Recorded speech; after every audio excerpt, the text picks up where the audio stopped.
Your DNA carries a secret. Hidden in your chromosomes is proof that your ancestors watched the world end. They saw 90% of humanity disappear in a single generation. And the strangest part, we've been ignoring the evidence for decades. There's a gap in human history, a 12,000-year period where everything just stops making sense. Before this gap, humans were building, creating, organizing complex societies. Then something happened. Something so catastrophic that it erased most of the evidence. And when civilization reappears on the other side, it's like someone hit the reset button on humanity. Today we're going to uncover what happened during those lost 12,000 years. Because buried in ice cores, hidden underwater, and locked in your own genetic code is a story that challenges everything you thought you knew about human history. And by the end, you'll understand why some scientists believe we're living in the aftermath of Earth's last apocalypse. Problem/challenge. Here's the thing that keeps archaeologists awake at night. If you look at human history, it reads like a smooth story. Hunter-gatherers gradually became farmers. Farmers built villages. Villages became cities. Cities became civilizations. Simple, linear, logical. Except there's a massive problem with this story. The timeline doesn't work. Around 12,000 years ago, something breaks this pattern. And I'm not talking about a small glitch. I'm talking about a complete disruption that shows up everywhere scientists look. In the soil, in the ice, in the bones of extinct animals, in the DNA of every person alive today. Let me show you what I mean. In North America, there was a culture called the Clovis people. They appeared around 13,400 years ago and they were thriving.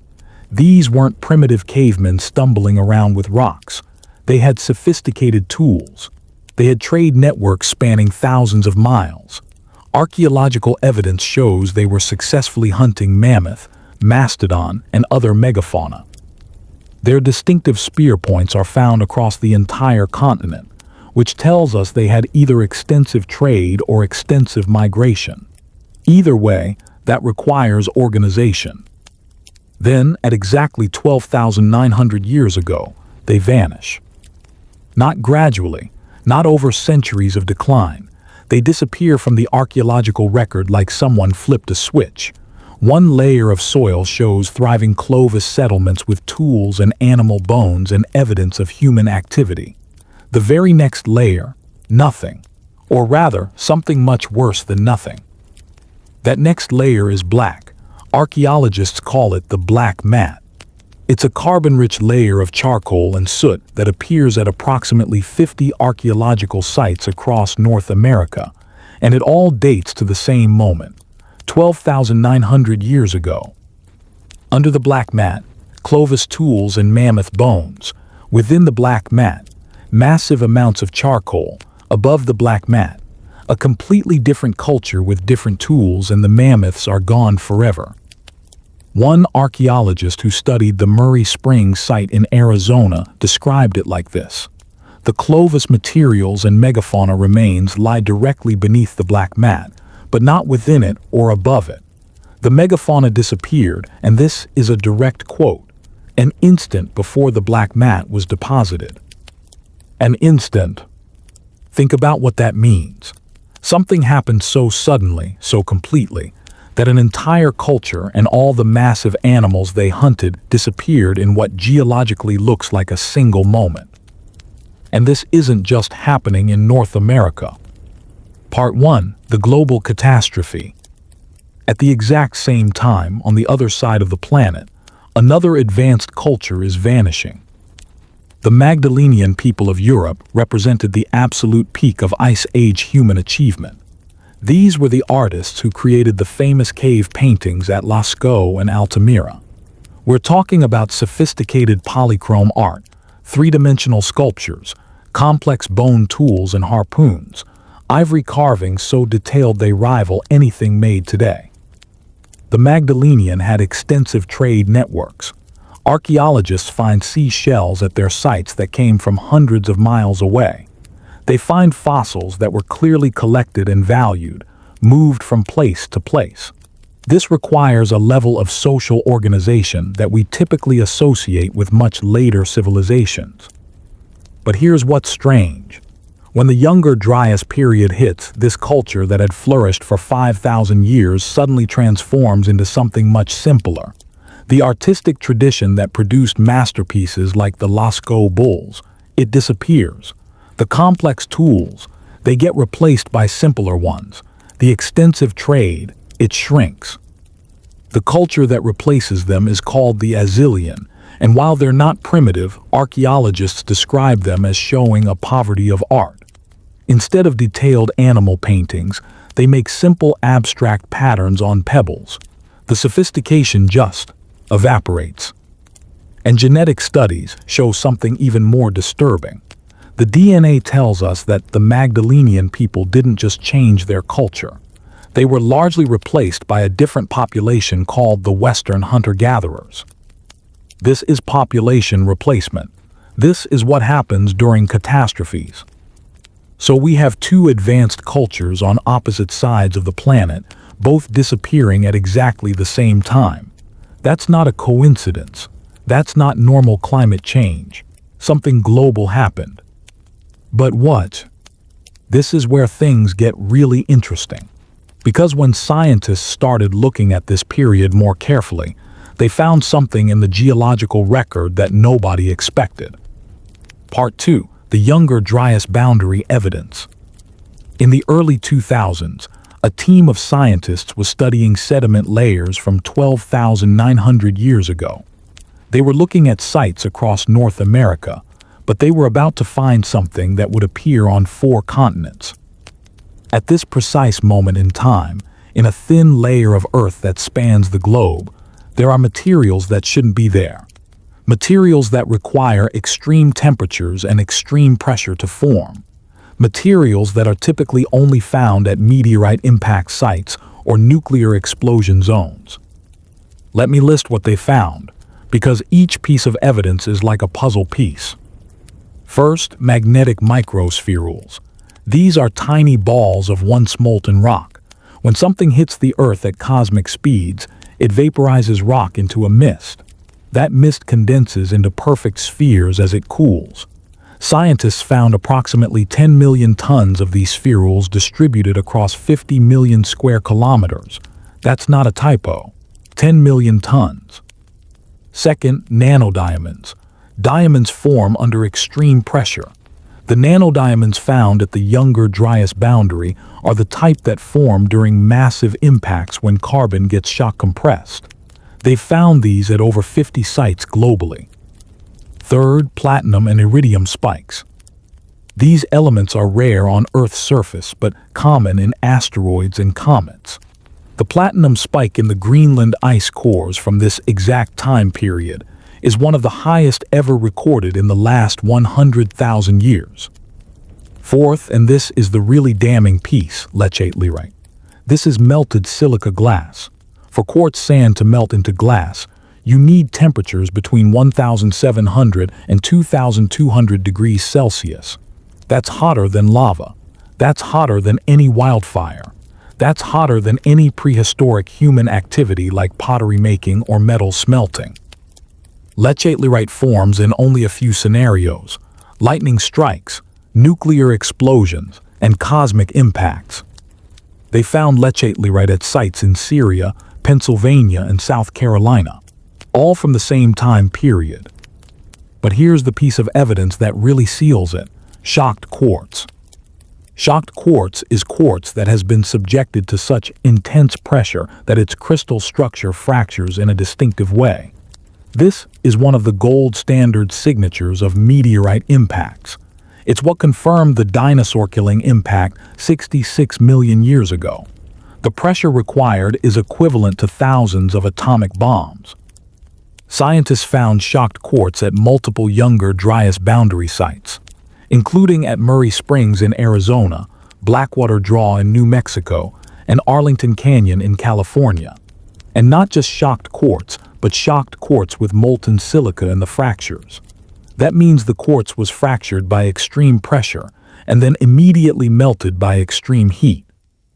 This is not a natural process. This is not a volcano. This is not a wildfire. This is the signature of something from space hitting the Earth. Now, some scientists have tried to argue that these markers could form in natural wetland environments. Maybe dust concentrated in marshes over time. Maybe natural processes could create similar materials. But here's the problem with that explanation.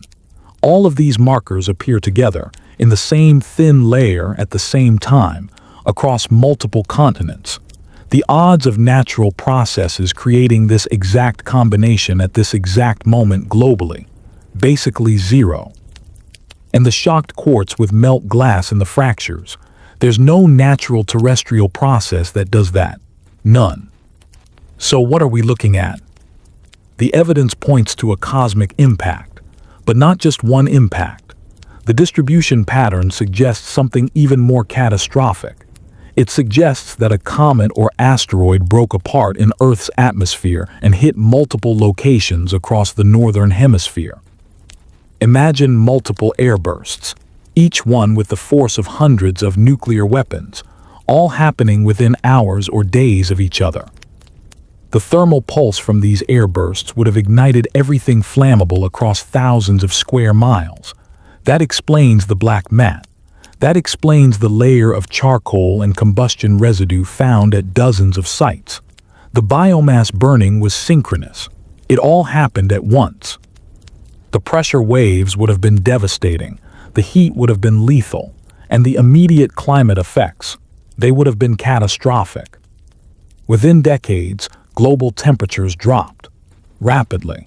This is the Younger Dryas cold period, a 1,300-year return to near-glacial conditions that interrupted the warming at the end of the Ice Age. Think about what this means for the humans living through it. You're a Clovis hunter watching the sky explode. The air turns to fire. The shock waves flatten forests. The animals you depend on either burn or flee. The temperature plummets. The ice sheets that were retreating start advancing again. This is an extinction-level event, not for humanity as a whole, but for organized human society. Absolutely. And this brings us to the question that changes everything.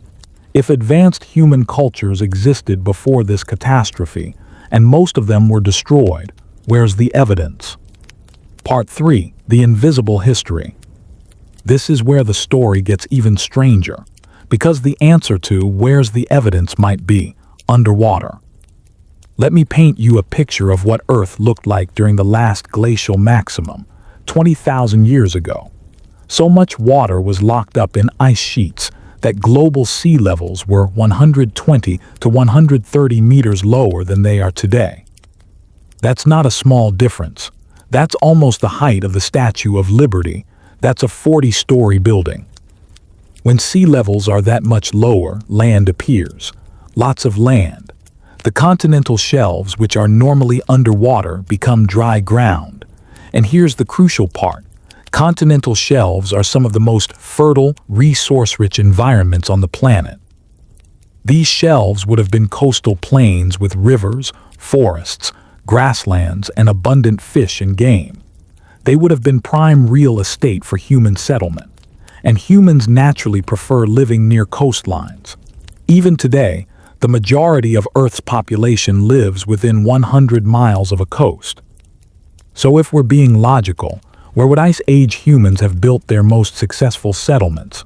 On the exposed continental shelves.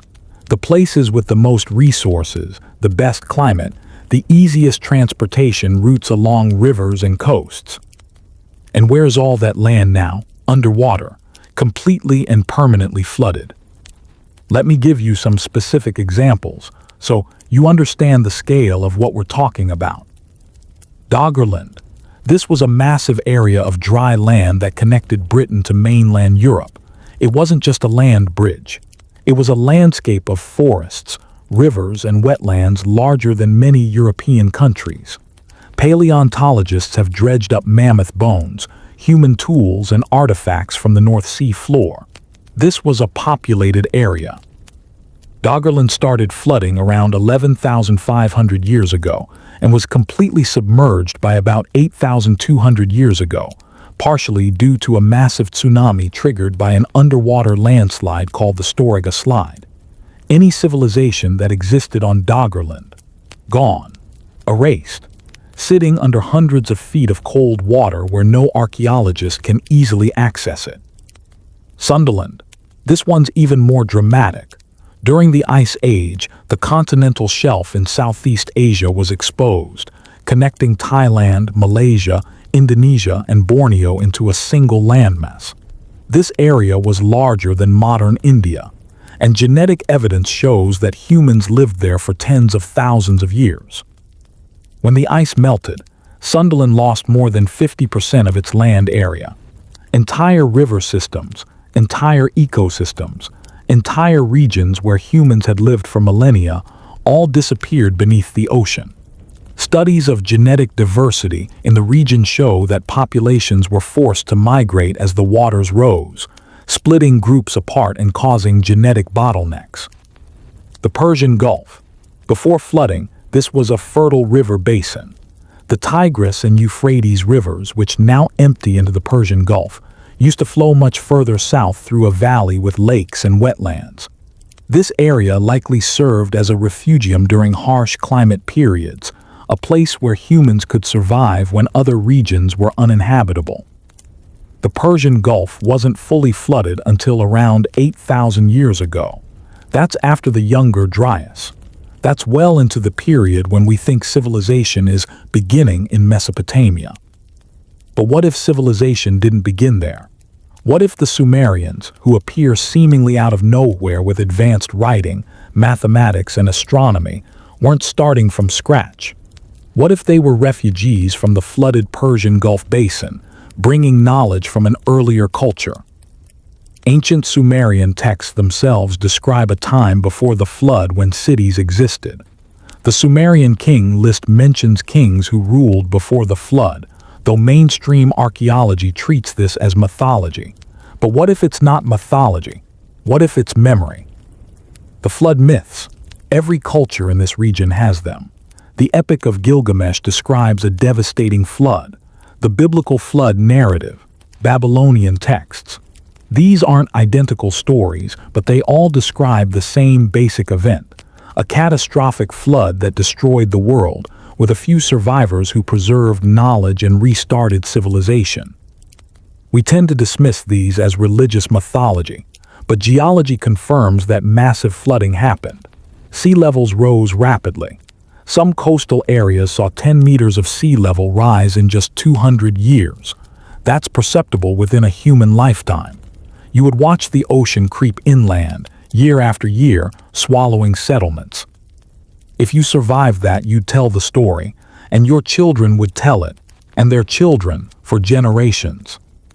The oral traditions of indigenous Australians describe when the land was connected to Tasmania and New Guinea, when you could walk to places that are now islands. These stories describe specific geographical features that haven't existed for 10,000 years. That's 400 generations of accurate oral history. So when we ask, where's the evidence of pre-Younger Dryas civilization? One very real answer is, it's sitting under 100 meters of seawater on continental shelves that no archaeologist has systematically surveyed. We've identified over 3,000 submerged cultural landscapes worldwide. But underwater archaeology is expensive, time-consuming, and technically difficult. We've barely scratched the surface. The bias in archaeology is massive. We study the hinterlands, the interior regions where humans retreated to after the flooding. But the main population centers, the coastal civilizations, the places where you'd actually expect to find advanced cultures, they're all underwater. This is a loss of historical visibility.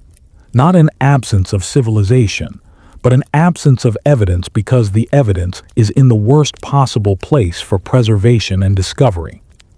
But here's where it gets even more intriguing. Some evidence did survive.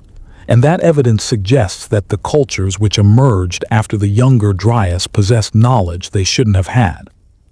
Part 4. The anomalous knowledge.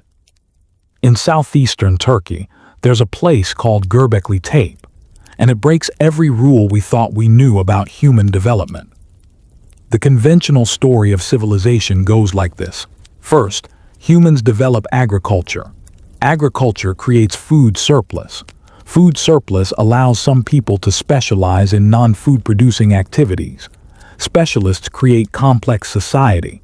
Complex society eventually builds monumental architecture. Göbekli Tepe does this backward. It's dated to 9600 BCE. That's 11,600 years ago. That's right at the end of the Younger Dryas. And it features massive T-shaped limestone pillars, some weighing up to 10 tons, arranged in circular enclosures. The pillars are decorated with intricate carvings of animals: lions, foxes, boars, birds, snakes. This isn't crude art. These are detailed, sophisticated relief carvings that show a deep understanding of animal anatomy and artistic composition. The site is huge. It covers an area about the size of 4 football fields, and excavations have barely begun. Ground-penetrating radar shows there are at least 20 more circular structures still buried. Here's the problem. The people who built this were hunter-gatherers. They didn't have agriculture. They didn't have pottery. They didn't have domesticated animals. They didn't have metal tools. According to everything we thought we knew, they shouldn't have been able to do this. Building Göbekli Tepe would have required hundreds of people working in coordination for years. You need to quarry massive stones, transport them, carve them, erect them. You need to feed all these workers. You need organizational structures, leadership, planning. This is civilization-level organization in a pre-civilized society. And it gets weirder. Architectural analysis of the enclosures shows they were designed using geometric principles. The builders understood concepts like centers, radii, and circles. They planned these structures before building them, which requires abstract thinking and probably some form of measurement system. One of the pillars, called Pillar 43, or the Vulture Stone, has carvings that some researchers interpret as astronomical. The animals carved on it might represent constellations. And one controversial study claims that the pillar depicts a specific astronomical configuration that dates to 10,850 BCE, right at the start of the Younger Dryas. If true, that means Göbekli Tepe might be a memorial to the cosmic impact that triggered the catastrophe. The pillar includes what appears to be a V symbol that researchers have interpreted as representing the sun, potentially making it the world's oldest solar calendar by 6,000 years. Now, I need to be careful here because some of these interpretations are debated. Mainstream archaeologists offer alternative explanations, but even the conservative interpretations agree on this. Göbekli Tepe represents a level of sophistication that appeared suddenly, with no clear developmental sequence leading up to it. It's as if the knowledge of how to do this already existed, waiting for the right conditions to be applied. And Göbekli Tepe isn't alone. In the same region, there's Karahan Tepe, potentially even older. There are at least 20 similar sites in the area, all dating to this mysterious period right after the Younger Dryas. These sites suggest something that makes archaeologists uncomfortable. The knowledge didn't develop after the catastrophe. It survived the catastrophe. But there's an even stranger category of evidence: artifacts that exist but shouldn't. Part 5. The Precision Anomaly. In 2024, a team of researchers used CT scanners and 3D modeling to analyze ancient Egyptian stone vessels from the pre-dynastic period, around 3,500 BCE to 3,100 BCE. These vessels are made from incredibly hard stones like basalt, diorite, and granite. What they found was shocking. A subset of these vessels, which they called the precise class, showed circularity and concentricity measurements that rival modern machine-made objects. The errors in their symmetry were less than 25 thousandths of an inch. To put that in perspective, that's the accuracy you'd expect from a modern lathe or CNC machine, not from someone hand-carving stone with copper tools and sand abrasion, which is what mainstream archaeology claims was used. The researchers made modern replicas using traditional methods. They couldn't match the precision of the ancient vessels. The best they could do with hand tools was nowhere close. But when they used modern machinery, they could replicate the precision exactly. The ancient precise class vessels matched the tolerances of machine-made objects. Now mainstream archaeologists argue that with enough patience and skill, ancient craftsmen could have achieved this precision by hand. And for some vessels, that's probably true. But here's the problem. There's a distinct gap in quality. Most ancient vessels show clear tool marks and imperfections. They're obviously handmade, but the precise class vessels don't. They're smooth, symmetrical, and precisely calibrated. There's no intermediate quality. It's either rough or perfect, with nothing in between. This suggests two different production methods, and some researchers have proposed something controversial. What if the precise class vessels weren't made by the pre-dynastic Egyptians? What if they were inherited from an earlier culture? Evidence for this comes from the fact that many of these vessels are found in contexts later than their presumed manufacture date. They show up in elite burials and important sites, treated as precious objects. Some have later inscriptions carved into them, often with much cruder technique than the original manufacture. It's as if the pre-dynastic Egyptians found these objects, didn't know how to make them, but valued them highly and added their names to them. A similar phenomenon appears at Pumapunku in Bolivia. This site has andesite stone blocks with perfectly flat surfaces and exact 90-degree angles. The precision is remarkable. Some blocks have complex interlocking shapes that would be difficult to achieve even with modern tools.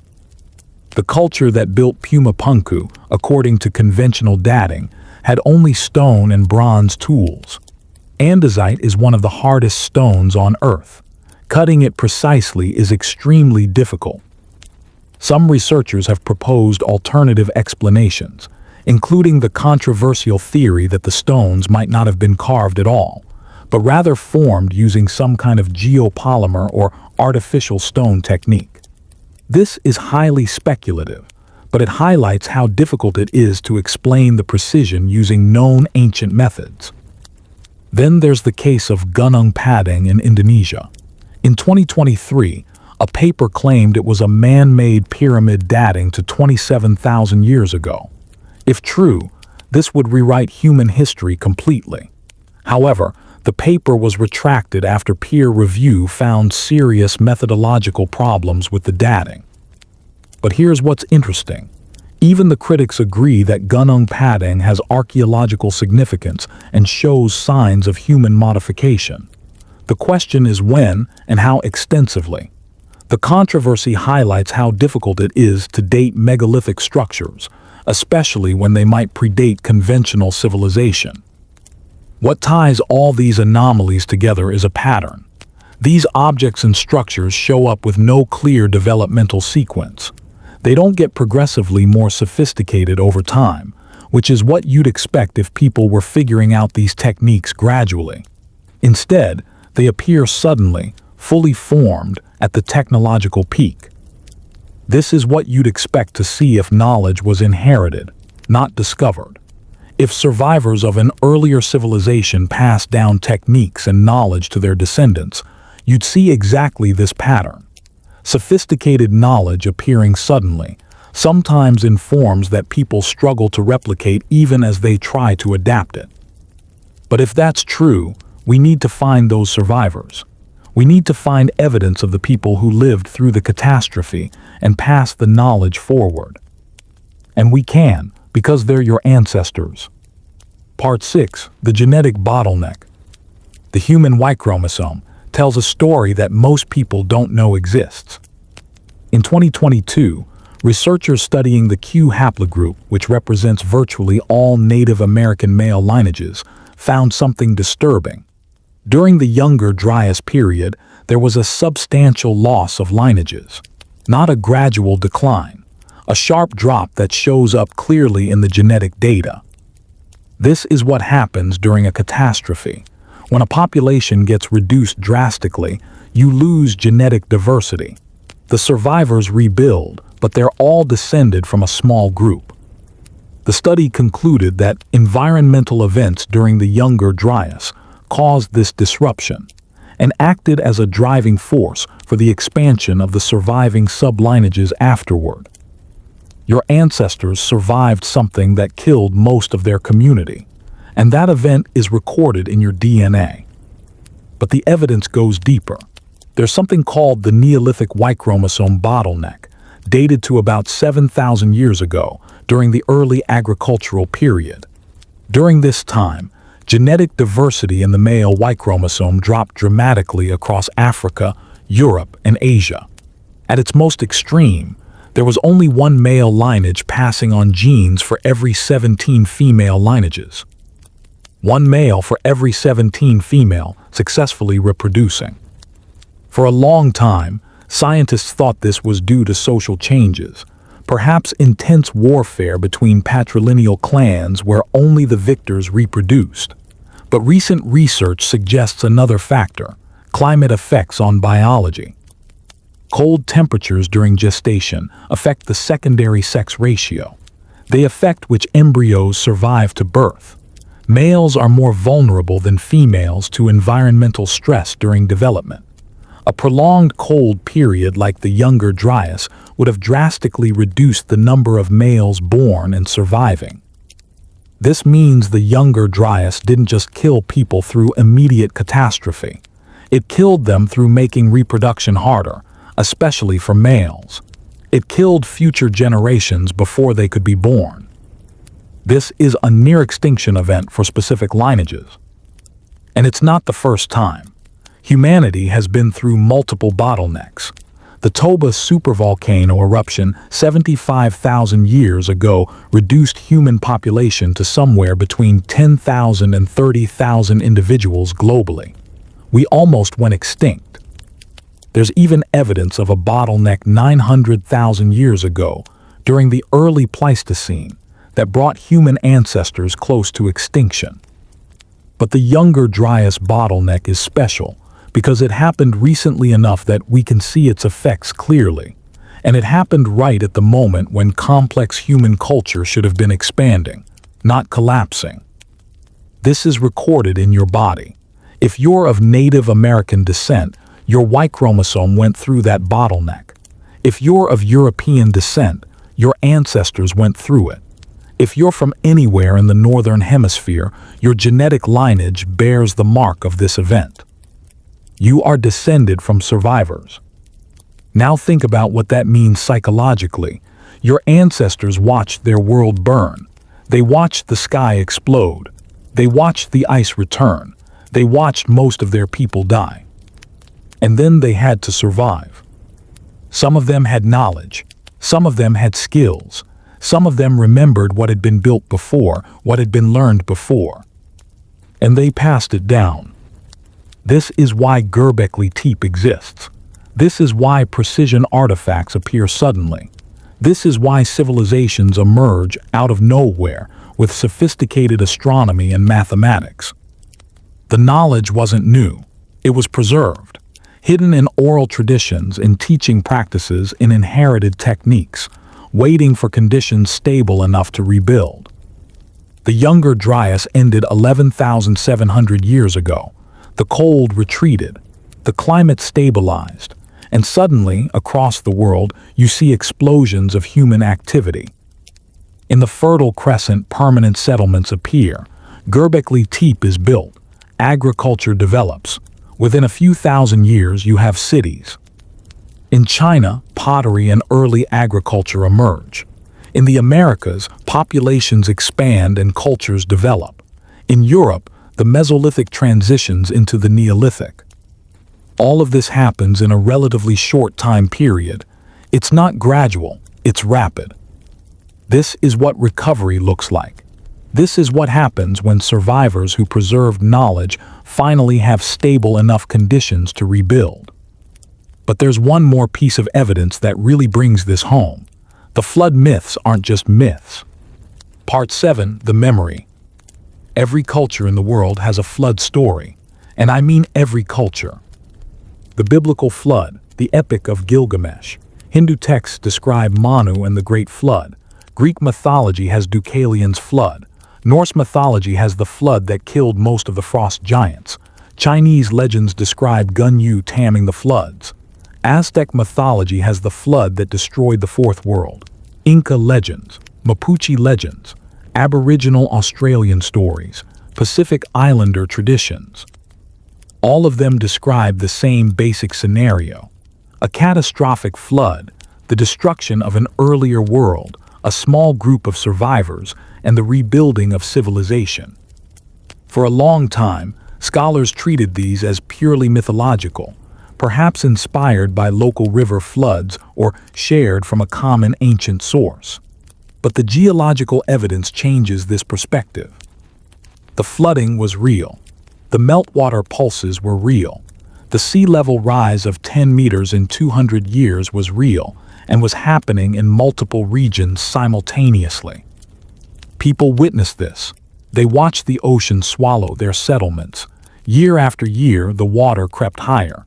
The places they had lived became uninhabitable. They were forced to migrate inland. And they remembered. But here's what makes the flood myths particularly interesting. They don't just describe water. Many of them describe fire first, then flood. They describe the sky opening up, celestial phenomena, destruction from above. The Younger Dryas impact would have appeared as exactly that. Multiple fireballs in the sky, airbursts creating thermal pulses, the subsequent climate disruption causing rapid glacial melt and flooding. If you survived that, you'd tell that story.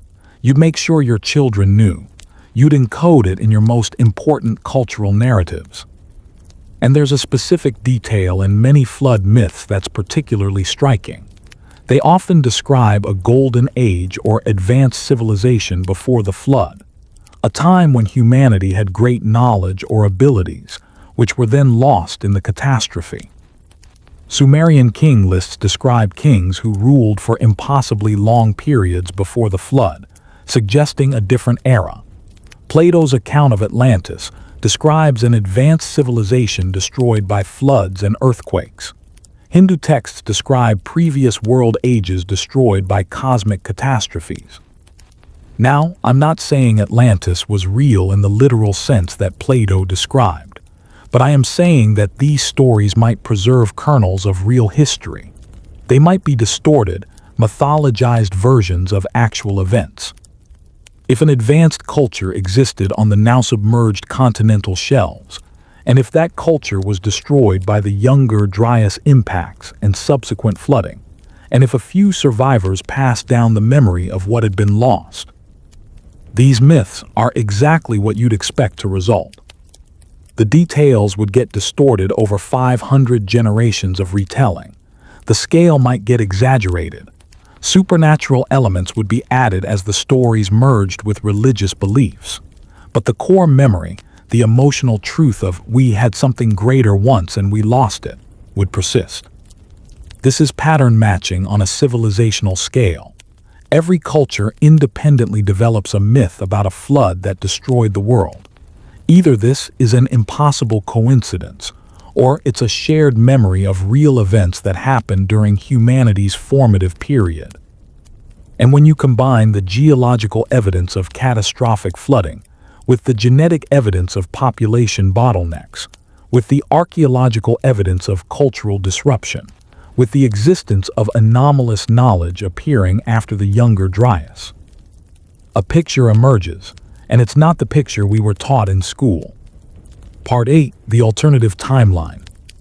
So let's put all the pieces together and see what they form. The conventional timeline says, Ice Age ends around 11,700 years ago. Climate stabilizes. Humans transition from hunting and gathering to agriculture over the next few thousand years. Agriculture leads to settlements. Settlements lead to cities. Cities lead to civilization. By 5,000 years ago, you have writing and complex states. Simple, linear, neat. But this timeline has always had problems. It never quite explained why civilization appeared so suddenly in multiple places. Why the Sumerians seemed to have sophisticated mathematics and astronomy right from the start. Why certain technologies appeared fully formed without clear developmental sequences. The alternative timeline, supported by the evidence we've discussed, looks different. During the late Pleistocene, before 12,900 years ago, humans are more advanced than we typically credit. They're not just surviving, they're thriving. Populations on the exposed continental shelves have access to rich marine resources, stable coastal climates, and extensive territories. They develop sophisticated cultures. They trade across long distances. They create art, develop technology, build settlements. These aren't civilizations in the way we think of Egypt or Rome. They don't have writing. They probably don't have large cities, but they have organization. They have specialized knowledge. They have accumulated wisdom about astronomy, agriculture, construction, and navigation. Then 12,900 years ago, the cosmic impact happens. Multiple airbursts across the northern hemisphere. The immediate effects are devastating. Massive fires, shock waves, thermal pulses. The black mat forms. The Clovis culture in North America is decimated. The Magdalenian culture in Europe is disrupted. Megafauna that survived the entire ice age suddenly go extinct. Not because of human hunting pressure, but because their habitats burn and the climate shifts rapidly. The temperature plummets. The Younger Dryas begins. For 1,300 years, near-glacial conditions return. This is long enough that most cultural memory of the immediate impact fades, but the oral traditions of catastrophe persist. Coastal populations have it worst.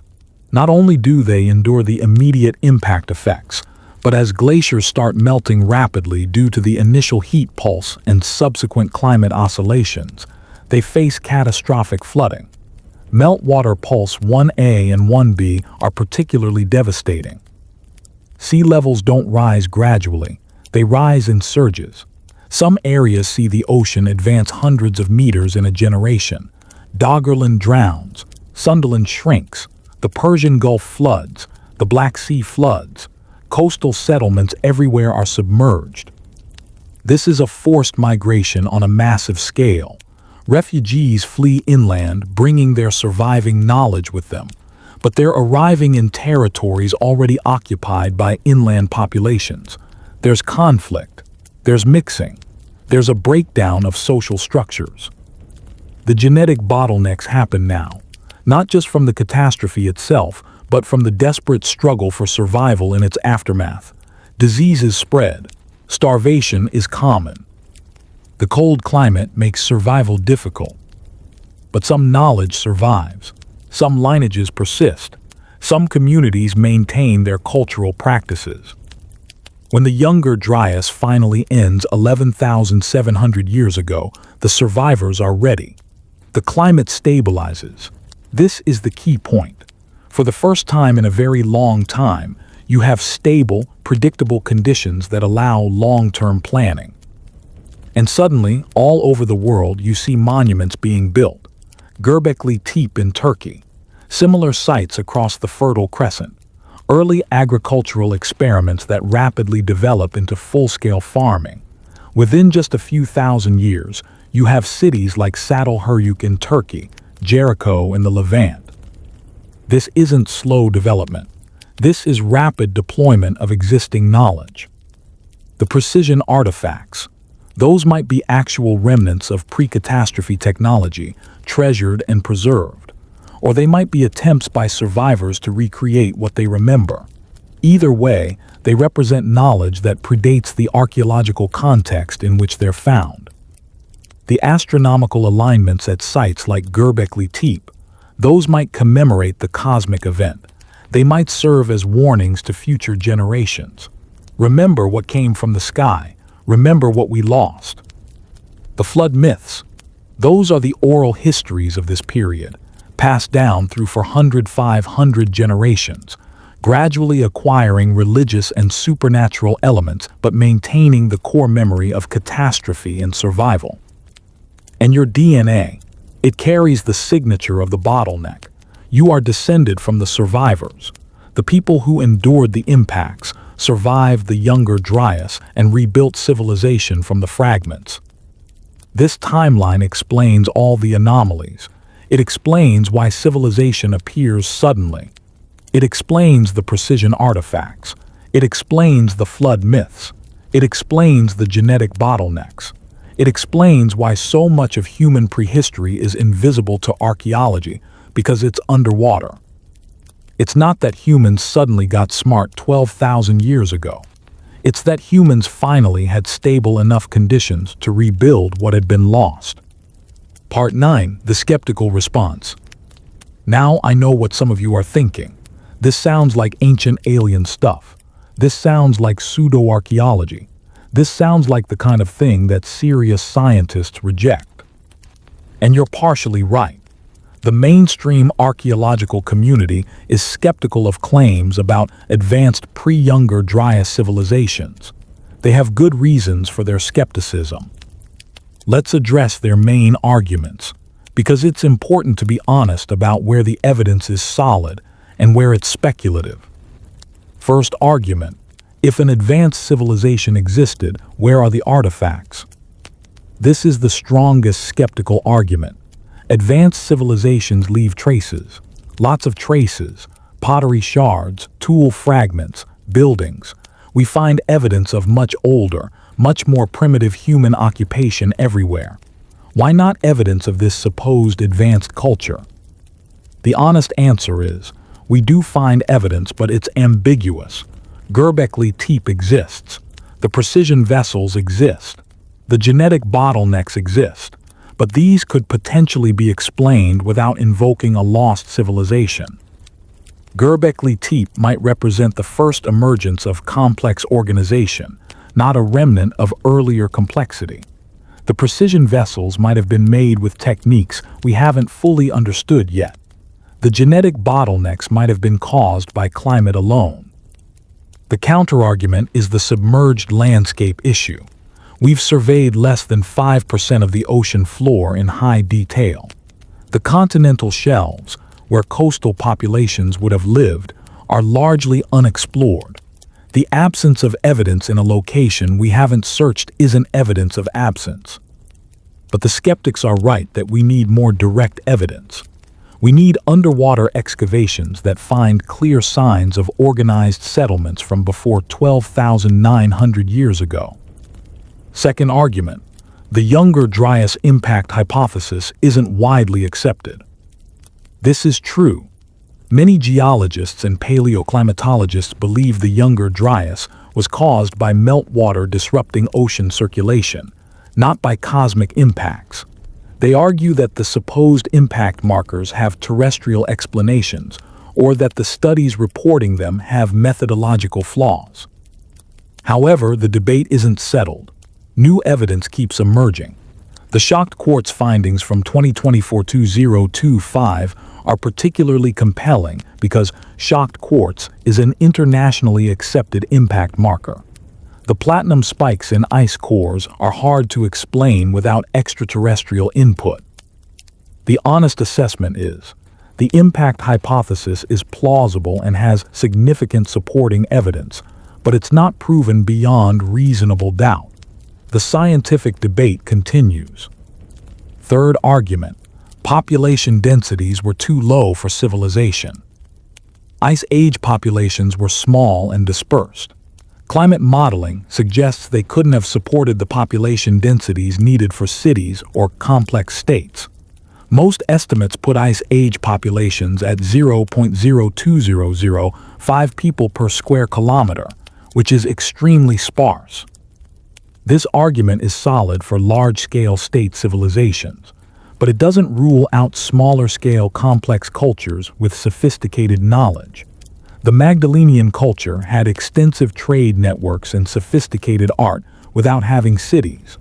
The Clovis culture covered a continent without large permanent settlements. The question isn't, did Ice Age humans build Rome? The question is, did Ice Age humans have knowledge and organizational capabilities that we've underestimated, which were then largely lost during the Younger Dryas catastrophe? That's a much more modest claim and much easier to defend. Fourth argument: extraordinary claims require extraordinary evidence. This is a general skeptical principle, and it's fair. If you claim that established historical timelines are wrong, you need very strong evidence. The challenge is defining what counts as extraordinary. Is it extraordinary to suggest that humans 12,000 years ago had more knowledge than we credit them with? Given that modern humans with identical brain capacity had existed for 200,000 years by that point, is it really extraordinary to think they'd figured some things out? Or is the extraordinary claim actually the conventional one? That humans suddenly, within just a few thousand years, went from primitive hunter-gatherers to builders of cities, inventors of writing, and developers of complex mathematics. That they did this independently in multiple locations around the world.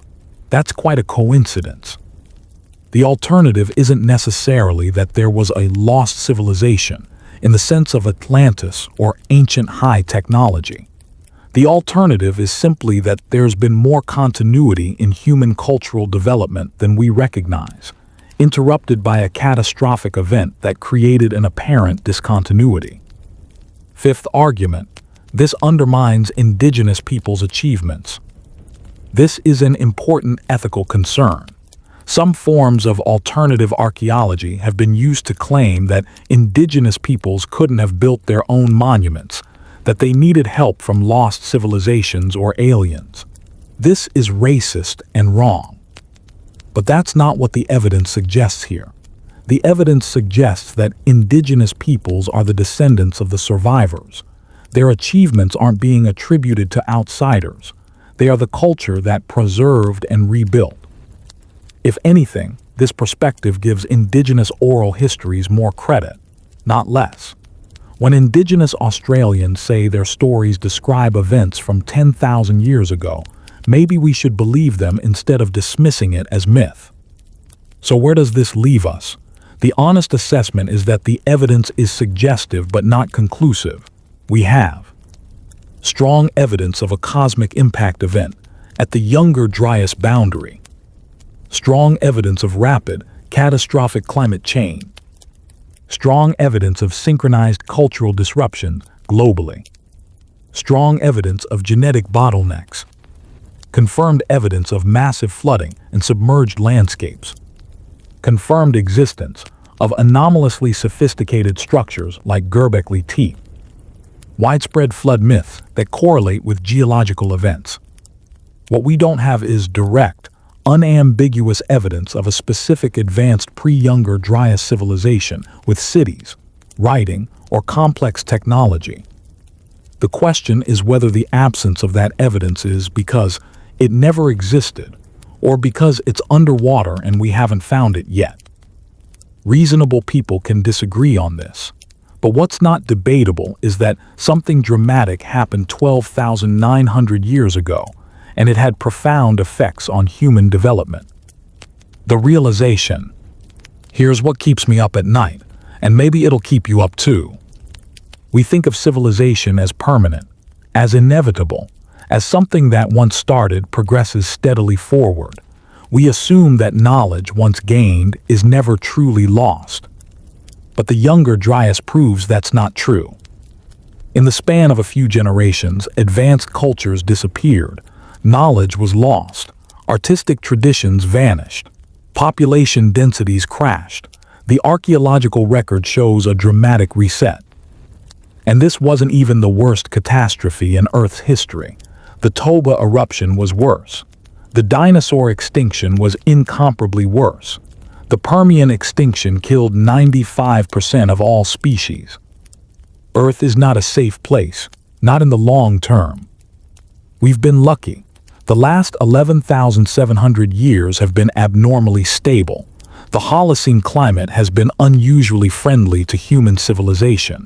No major impacts, no supervolcano eruptions, no rapid ice age transitions. But this stability is anomalous in Earth's history. For most of the last 100,000 years, climate was wildly unstable. Temperature swings of 10 degrees Celsius in decades, ice sheets advancing and retreating, sea levels yo-yoing. The Younger Dryas shows that even a relatively minor cosmic impact, just fragments of a comet or asteroid, can trigger a global catastrophe. Not enough to end all life, not enough to make Earth uninhabitable, but enough to collapse human civilization. And here's the terrifying part: we wouldn't see it coming. The object that triggered the Younger Dryas impact wasn't a giant asteroid that we could have tracked for years. It was likely fragments from a comet that broke apart, possibly even in Earth's atmosphere. The warning time would have been hours at most. One day, you're hunting mammoth on the Great Plains. The next day, the sky is on fire and your entire culture is about to disappear from history. Could it happen again? Yes, absolutely yes. Earth is constantly being hit by cosmic debris. Most of it burns up harmlessly, but every few thousand years something big enough to matter gets through. The Tunguska event in 1908 flattened 2,000 square kilometers of Siberian forest. If that had hit a populated area, it would have been catastrophic. And we had zero warning. The object exploded in the atmosphere before anyone even knew it was coming. We've since identified many near-Earth asteroids, and we're working on planetary defense systems. But comets are harder to track, especially long-period comets coming from the outer solar system. And we've done nothing about the possibility of a Younger Dryas-style fragmented impact from multiple objects. But here's the even scarier realization. It doesn't take a cosmic impact to collapse civilization. The Younger Dryas ended 11,700 years ago.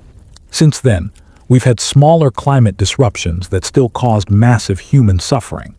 The 2-kiloyear event around 8,200 years ago caused droughts and migrations.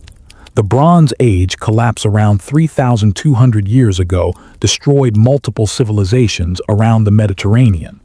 The late antique Little Ice Age contributed to the fall of Rome. And these were minor compared to the Younger Dryas. Our modern civilization is more interconnected and more complex than any previous civilization. We depend on global supply chains, electronic infrastructure, stable climate for agriculture. We have nuclear power plants that need constant cooling. We have billions of people living in coastal cities that would be flooded by even modest sea level rise. In some ways, we're more resilient than our ancestors. We have technology. We have science. We have communication systems that could help us respond to disasters. But in other ways, we're more vulnerable. Our ancestors knew how to survive without electricity, without industrial agriculture, without global trade. Most modern humans don't. If a Younger Dryas scale event happened today, our technological civilization might not survive it. Oh, humans would survive. We're remarkably tough as a species. But would our knowledge survive? Would our accumulated science and technology make it through? Or would future archaeologists, 10,000 years from now, puzzle over our precision artifacts and wonder how primitive pre-catastrophe humans could have made them? This is the real lesson of the 12,000-year gap. Civilization is fragile. Knowledge is fragile. The continuity of human progress is not guaranteed. We are the survivors, all of us. We're the descendants of people who endured catastrophes, who held onto fragments of knowledge, who rebuilt from ruins. And we might have to do it again. The Younger Dryas survivors didn't know their world was about to end. They were just living their lives, hunting, making tools, raising families, building their societies. Then the sky exploded. Everything they knew disappeared in fire and ice and flood. Most of their people died. Their settlements were destroyed. Their knowledge was scattered. But some of them survived, and they remembered, and they passed the memory down to us, encoded in myths and monuments and DNA. We are those survivors' legacy. The civilization we've built over the last 11,700 years is their achievement, not just ours. We're building on foundations they laid, using knowledge they preserved. And the question we have to ask ourselves is, if it happens again, what will we preserve? What knowledge will we fight to protect? What will we pass down to the survivors? Because the evidence is clear. Earth has catastrophes, they happen. The question isn't if, but when. The 12,000-year gap isn't just ancient history, it's a warning. So what does all of this mean? What should we do with this information? First, we should take oral histories more seriously. When indigenous peoples say their traditions describe events from thousands of years ago, they're probably right. Oral traditions can preserve information across hundreds of generations if the stories are important enough. The flood myths aren't myths. They're memories, distorted, mythologized, but rooted in real events. Second, we should fund underwater archaeology. The continental shelves hold secrets that could transform our understanding of human history. We've barely begun to explore them. Every year, new submerged sites are discovered. How many more are waiting? If there's any evidence of pre-Younger Dryas coastal civilizations, it's underwater, and we'll never know unless we look. Third, we should preserve knowledge, multiple copies, multiple formats, multiple locations. The survivors of the Younger Dryas preserved what they could through oral tradition and through teaching their skills to the next generation. We have better tools. We have writing. We have digital storage. We have the ability to send information into space on probes that will survive for millions of years. But we also have vulnerabilities. How much of our knowledge exists only in digital form? How much would be lost if the power grid went down permanently? How many people actually know how to do essential skills without modern tools? Fourth, we should study impacts seriously. Planetary defense isn't science fiction. It's a necessary investment in human survival. We should be tracking every object that could potentially hit Earth. We should be developing the capability to deflect or destroy threats. The Younger Dryas impact probably wasn't preventable with any technology the people of that time could have had. But we have technology. We could potentially see it coming and do something about it. Fifth, and maybe most importantly, we should tell this story. The story of the survivors, your ancestors. They endured the unimaginable. They watched their world burn and freeze and flood. They lost almost everything. But they held on. They survived. They preserved what knowledge they could. They built monuments to remember. They passed the story down through hundreds of generations. And they gave us this. They gave us the stable climate we've enjoyed for 11,700 years. They gave us the knowledge base we've built on. They gave us the determination to survive and rebuild. We exist because they refuse to give up. When you look at Göbekli Tepe, you're not just seeing impressive architecture. You're seeing a memorial, a message from the survivors to us. We were here, we endured, we remember. When you hear flood myths, you're not hearing primitive superstition. You're hearing eyewitness testimony passed down across 500 generations. When you look at your DNA, you're not just seeing your recent ancestry. You're seeing the bottleneck, the moment when your lineage almost ended, the survivors who made it through. The 12,000-year gap isn't empty. It's full of catastrophe and survival, full of loss and preservation, full of people who refuse to let human knowledge and human culture die. We owe them everything. And maybe, just maybe, understanding this will help us be better prepared if it happens again. Because the evidence suggests it will. Not today, not tomorrow, but on geological timescales, absolutely. Earth is not a safe place. It never has been, Every species that's ever existed has had to deal with this.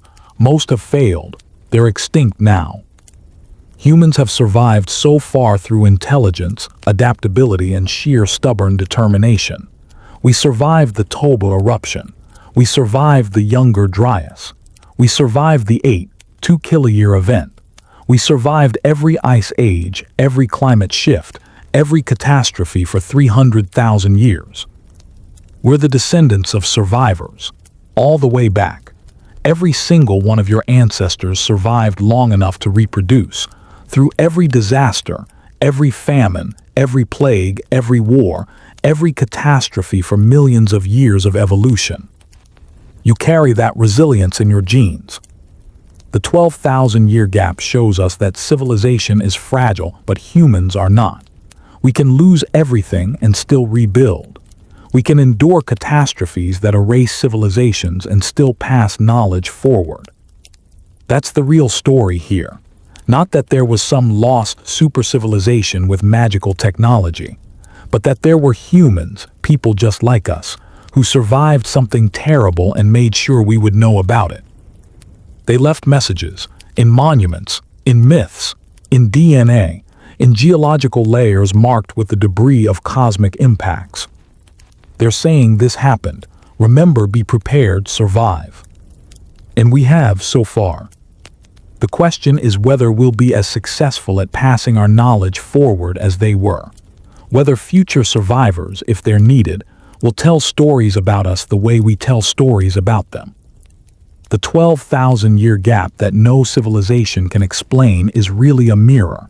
It shows us what we could lose, what we have lost, and what we've managed to preserve despite everything.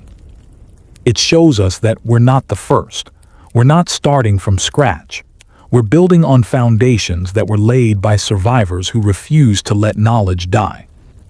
And it reminds us that we might not be the last, that the cycle might repeat, that our descendants might face their own catastrophe and have to rebuild from our fragments. What will we leave them? What knowledge will survive us? What monuments will we build that last?